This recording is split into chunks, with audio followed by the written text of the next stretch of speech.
નમસ્કાર મિત્રો, સ્વાગત છે તમારું આપ સૌની શહેરી ચેનલ યાની ગુજરાતી યુટ્યુબ ચેનલમાં હું નિકુંજ પરમાર આપ સૌનું તહેદિલ સ્વાગત કરું છું મિત્રો। તો આજના વિડીયો વાત કરવાના છીએ રાજ્ય સરકારે પેન્શનોના ડીએ અને ડીઆરમાં ફરી એકવાર કર્યો 3% વધારો। અત્યારે જ આવે લેટેસ્ટ અપડેટ। જો તમે પેન્શનધારક છો, સરકારી કર્મચારી છો તો તમારા માટે આ વિડીયો ઉપયોગી બનશે।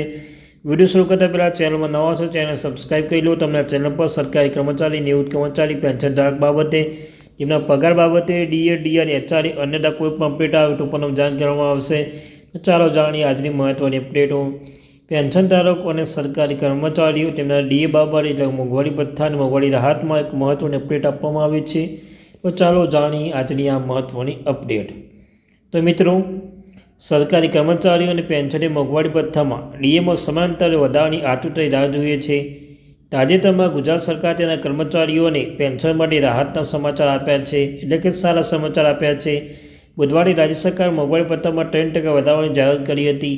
પીટીઆઈ અનુસાર આ વધારો લગભગ 9 લાખ કર્મચારીઓની પેન્શન માટે ડીએ વધારીને મૂળ પગાર 53% કરે છે। બાકીની ચૂકવણી સમયરેખા જાહેરાત મુજબ આ નિર્ણય 1 જુલાઈ 2024થી પૂર્વવર્તી રીતે અમલમાં આવશે। નાણાં વિભાગે ગુજરાત રાજ્ય સેવા હેઠળ મૂળભૂત પગાર વર્તમાન 50% વધારીને 53% કરવાની દરખાસ્ત જારી કરી છે। નિયમ મુજબ આ પગલાંથી 9 લાખથી વધુ કર્મચારીઓને પેન્શન ફાયદો થશે। જુલાઈથી નવેમ્બર 2024ના સમયગાળા માટે એરિયસ ડિસેમ્બરના પગાર પેન્શનની સાથે જાન્યુઆરી 2025માં ચૂકવવામાં આવશે। રાજ્ય સરકારના વિભાગો, પંચાયતો, કર્મચારીઓને માધ્યમિક, ઉચ્ચતર માધ્યમિક શાળાઓમાં શિક્ષણ અને બિન શૈક્ષણિક કર્મચારીઓના તેમજ સાતમા પગાર પંચ હેઠળ અનુદાનિત બિનસરકારી શાળાઓમાં કર્મચારીઓના વધારાના હકદાર બનશે। વધારાના લાભાર્થીઓ સરકારે એવી પણ જાહેરાત કરી હતી કે આ લાભ પ્રાથમિક શિક્ષકો, પંચાયત પ્રતિનિયુક્તિ અથવા ટ્રાન્સફર કામ કરતા કર્મચારીઓને મળશે। જોકે તેઓ કમિશન મુજબ મંજૂર પગાર સુધારા હેઠળ આવરી લેવામાં આવતા હતા। 1 જુલાઈ 2024થી અમલમાં આવતા મૂળ પગાર 50%થી 53% સુધી ડીએ વધારવાની વિચારણા હેઠળ કરી હતી। સંપૂર્ણ સમીક્ષા કર્યા પછી મૂળભૂત પગાર 53% દરને ડીએનો નવા મોડેલની મંજૂરી આપવામાં આવી છે। જુલાઈ 2025માં અપેક્ષિત ડીએ વધારો ઓક્ટોબર 2024ના ડેટા આધારે all India consumer price index ASCPI વધીને 144.5 થયો હતો। નવેમ્બરના ડિસેમ્બરના આંકડા સાથે વધીને 145 પર 3% ધારણા છે।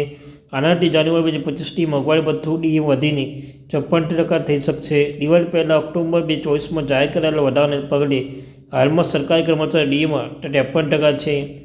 આગામી ડીએ વધારો ક્યારે જાહેર કરવામાં આવશે? તો કેન્દ્ર સરકારે આગામી જાહેરાત કરવા માટે નવેમ્બર-ડિસેમ્બર 2024માંથી ASCPI ડેટાની જરૂર પડશે। નવેમ્બર ડેટા જાન્યુઆરી 2025માં પ્રથમ સપ્તાહમાં અપેક્ષિત છે, જ્યારે ડિસેમ્બર આંકડા ફેબ્રુઆરી ઉપલબ્ધ થશે। અગાઉના પેટર્નને આધારે ડીએમાં વધારો કરવાની જાહેરાત ફેબ્રુઆરી 2025ના અંત સુધી થવાની સંભાવના છે, જેમાં કર્મચારીઓને અને પેન્શન માટે બાકી રકમ પછીથી પૂરી પાડવામાં આવશે। તો thank you very much. Video any Gujarati YouTube ચેનલને સબસ્ક્રાઈબ કરી લો, વિડીયોને લાઇક કરી લો, બાજુમાં બેલ આઇકન બટન દબાવી દો। રોજના રોજ તમને આવી માહિતી મળતી રહેશે। તો થેન્ક યુ વેરી મચ।